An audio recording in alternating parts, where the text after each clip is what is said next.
pujian mengepaklah, bawa daku terbang mengatasi badai dalam hidupku. Hingga ku nikmati bait-Mu, indahnya hadirat-Mu dalam terang kasih-Mu. Pujian mengepaklah, bawa daku terbang mengatasi badai dalam hidupku. Hingga ku nikmati bait-Mu, indahnya hadirat-Mu dalam terang kasih-Mu.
pagi Bapak Ibu yang dikasihi Tuhan. Salam sejahtera untuk kita semuanya ya.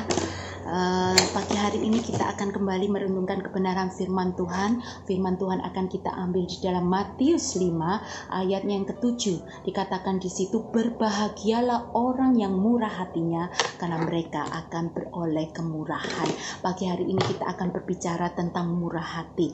Kata murah hati dari bahasa aslinya diartikan sebagai mercy atau belas kasihan. Jadi ada hubungan yang erat antara kemurahan, murah hati dengan belas kasihan.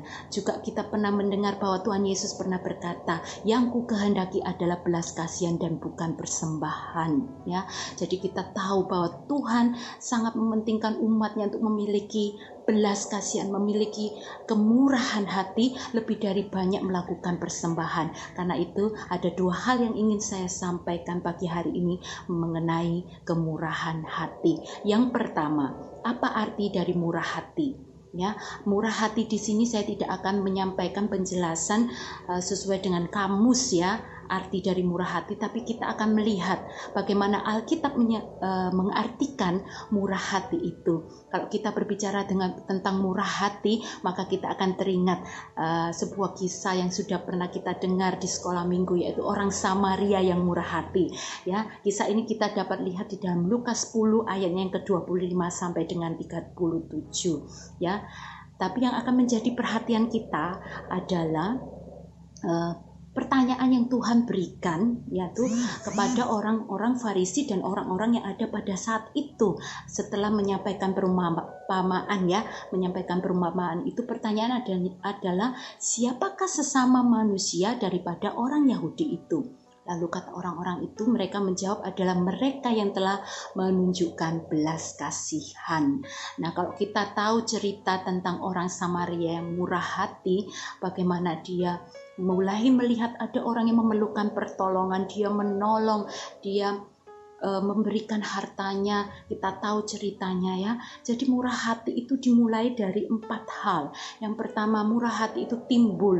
Murah hati itu terjadi ketika kita menyaksikan satu keadaan yang menggenaskan, satu keadaan yang memerlukan pertolongan, satu keadaan yang memerlukan belas kasihan, yaitu kebanyakan akibat karena dosa. Nah, kita lihat bagaimana seringkali Tuhan Yesus digerakkan oleh belas kasihan ya. Ketika dia memulai pelayanannya, melihat banyak orang dalam kondisi yang terjerat oleh dosa, dia memiliki belas kasihan. Jadi kita tahu bahwa murah hati itu pertama timbul karena melihat satu kondisi, suatu keadaan yang memerlukan pertolongan. Dan yang kedua, ciri dari murah hati adalah ketika kita melihat timbul belas kasihan. Dan yang ketiga adalah belas kasihan itu bertindak seperti orang Samaria itu. Ketika dia melihat orang Yahudi itu, dia timbul belas kasihan dan dia bertindak ya, dan dia bertindak. Kalau kita lihat ya, orang-orang yang murah hati di dalam Alkitab ya, bukan hanya orang Samaria itu, kita lihat Musa ya. Bagaimana Musa ketika Miriam kakaknya mendapatkan sakit kusta akibat dosa, dia menentang kepemimpinan Musa. Tetapi Musa yang murah hati, dia berdoa kepada Tuhan untuk meminta pengampunan bagi Miriam. Musa yang begitu murah hati, bukan hanya Musa, tapi juga Abraham menunjukkan kemurahan hatinya kepada Lot ketika dia mendengar Lot ditawan bersama-sama dengan sanak saudaranya di kota Sodom. Ya, dia bertindak untuk membebaskan Lot, sekalipun Lot itu sudah bertindak dengan tidak hormat kepada Abraham. Kita sudah tahu kisah Abraham dan Lot ya. Jadi kita tahu bahwa murah hati itu adalah satu keadaan ketika kita melihat satu keadaan yang perlu dibantu, kita timbul belas kasihan, kita bertindak. Tapi juga satu hal yang penting juga adalah di dalam kemurahan hati pasti ada pengorbanan. Kita lihat orang Samaria yang murah hati itu ya, dia mungkin dalam perjalanan dengan satu tujuan, kita tidak tahu tujuannya apa, tapi dia korbankan waktunya, dia korbankan materinya, semuanya untuk menolong, untuk menunjukkan kemurahan kepada orang Yahudi tersebut ya. Jadi kita lihat luar biasa ya, bahwa murah hati itu memerlukan kesediaan, bagi kita untuk bertindak dan berkorban. Dan kita tahu semua bahwa pengorbanan yang terbesar sudah dilakukan oleh Tuhan Yesus buat kita semua. Pengorbanan di atas kayu salib yang membebaskan kita dari dosa, yang menyebabkan kita bisa hidup dengan penuh kasih karunia di hari ini, di pagi hari ini juga. Karena Tuhan sudah memberikan kemurahannya yang luar biasa di atas kayu salib bagi kita semua.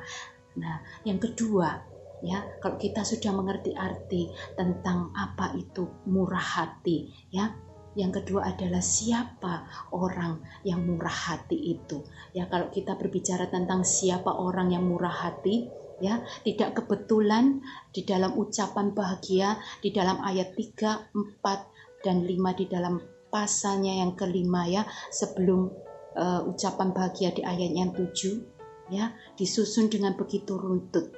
Ya, mulai dari ayat yang ketiga, 5, 4, 5, 6, ya, dikatakan di situ sebelum kita bisa menjadi murah hati, maka kita harus menjadi orang-orang yang miskin, ya, di dalam ayat 3.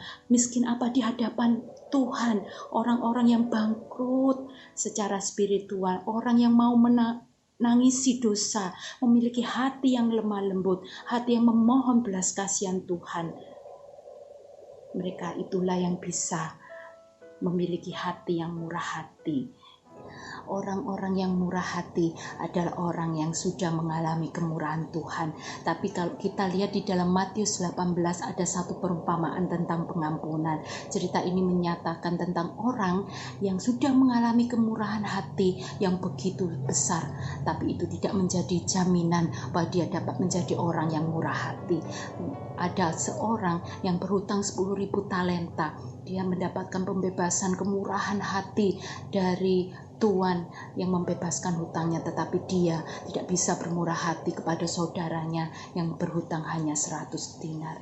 Jadi kita tahu di sini bahwa kita sebagai orang-orang percaya, bagi kita mungkin sudah menerima kemurahan Tuhan, tapi belum tentu kita mampu untuk menjadi orang-orang yang murah hati. Karena itu di dalam 2 Korintus 5 ayat 17 Paulus mengatakan bahwa kamu harus menjadi ciptaan yang baru, yang lama sudah berlalu dan yang baru itu harus datang, ya. Jadi selain kita sudah menerima, kita menghargai apa yang Tuhan sudah berikan, kita perlu yaitu karya Roh Kudus yang merestorasi seluruh kehidupan kita, menjadikan kita ciptaan yang baru. Kita mengalami pemulihan, kita perlu hati yang baru, roh yang baru, dan batin yang baru, sehingga kita bisa menjadi orang-orang yang bisa bertindak dengan murah hati kepada orang lain. Kalau kita lihat, ya, murid-murid Tuhan Yesus yaitu Yakobus dan Yohanes di dalam Markus 3 ayat 17 dikatakan di situ Yesus mengambil 2 orang ini sebagai muridnya, dikenal dengan nama Boanerges atau anak-anak guru. Ya, sifat dari anak-anak guru itu mereka cepat emosional, cepat naik darah, cepat tersinggung. Kalau kita lihat di dalam Lukas 9 nanti Bapak Ibu bisa melihat kisah ini ketika Tuhan menugaskan murid-murid ini yaitu Yohanes dan Yakobus untuk pergi ke Samaria, ya, ke daerah Samaria. Tuhan menyuruh untuk menyiapkan tempat baginya untuk membuat acara di sana. Tapi ketika mereka sampai di Samaria, Yakobus dan Yohanes ini mereka ditolak di sana. Kemudian mereka emosi, mereka marah, bahkan mereka berkata kepada Tuhan, perlukah kita menurunkan api dari langit untuk membakar habis semua orang Samaria itu? Kita tahu, ya, bahwa kita sebagai anak Tuhan kadang-kadang bertindak demikian. Kita tidak mempunyai hati yang berbelas kasihan seperti Yakobus dan Yohanes, ya. Begitu kejam mereka bisa meminta untuk penghukuman kepada orang lain. Tetapi kita lihat ketika Tuhan Yesus disalibkan, ya, di mana semua murid-murid Tuhan Yesus kocar-kacir, Yohanes duduk di bawah kaki salib Tuhan Yesus. Dia melihat, dia menatap salib itu, ya. Dia menerima kemurahan daripada Tuhan. Dan kita lihat ketika peristiwa di loteng Yerusalem, Roh Kudus bekerja di dalam kehidupannya, itu mengubahkan Yohanes menjadi pribadi yang begitu murah hati, ya. Jadi orang-orang yang murah hati itu bukan hanya sesuatu yang diterima dengan usaha kita. Ya, murah hati itu terjadi ketika kita menyadari, kita menghargai setiap karunia Tuhan, dan kita minta Roh Kudus setiap hari untuk memampukan, memperbarui kita, batin kita, hati kita, roh kita, untuk kita mempunyai hati yang penuh kemurahan bagi orang lain. Ya, apapun profesi kita saat hari ini, ya, kita mungkin bekerja, kita menjadi tuan atau majikan dari orang lain. Apakah kita sudah menunjukkan belas kasihan? Ketika di rumah terhadap suami, istri, dan anak-anak kita, apakah kita sudah menunjukkan belas kasihan, kemurahan? Ya, janganlah kita sama seperti orang-orang Farisi yang banyak melakukan kebenaran firman Tuhan, rajin, tidak pernah absen dari melakukan setiap aturan firman Tuhan. Tetapi satu hari Tuhan Yesus melihat satu peristiwa di mana orang Farisi itu datang, ya, ke dalam bait Allah, dan di situ juga ada pemungut cukai yang datang kepada bait Allah. Ketika orang Farisi melihat pemungut cukai itu datang kepada bait Allah, dia tidak mengucap syukur kepada Allah, dia tidak menunjukkan kemurahan hatinya, belas kasihannya, justru dia mencemooh dan mengolok-oloknya. Tuhan Yesus mengatakan bahwa orang Farisi itu pulang ke rumahnya bukan sebagai orang yang dibenarkan Allah. Artinya bahwa orang Farisi itu bukan umat Allah. Ya, apakah kita sudah mengalami yang namanya kemurahan hati yang sejati? Ya, apakah kita benar-benar menghargai kemurahan Allah di dalam kehidupan kita? Kalau kita benar-benar menghargai kemurahan Allah, kita pasti menjadi orang-orang yang bermurah hati juga. Orang-orang yang berbelas kasihan kepada orang-orang di sekitar kita, kepada keluarga kita, anggota keluarga kita. Mari kita sama-sama belajar untuk menjadi orang-orang yang murah hati. Kita akan tutup di dalam doa. Bapa yang kami panggil dalam nama Tuhan Yesus, kami mengucap syukur, terima kasih buat firman Tuhan yang boleh datang dalam hidup kami. Kalau kami sudah menerima kemurahan Tuhan yang luar biasa di dalam hidup kami, ajar kami Tuhan juga mau menjadi orang-orang yang murah hati. Allah Roh Kudus, tolong kami semua. Perbarui hati kami, perbarui batin kami dan roh kami, sehingga kami mampu menunjukkan belas kasihan dan kemurahan bagi orang lain, sehingga kami juga menjadi orang-orang yang dibenarkan oleh Tuhan. Terima kasih Tuhan, terima kasih. Kiranya Tuhan juga memberkati setiap usaha pekerjaan dari sidang jemaat-Mu. Apapun yang mereka kerjakan di hari ini, Tuhan menyertai dan Tuhan memberkati. Terima kasih Tuhan, terima kasih. Kami mengucap syukur, di dalam nama-Mu kami berdoa. Amin. Sekiranya kita menjadi orang-orang-Mu yang murah hati di hari ini. Tuhan Yesus memberkati.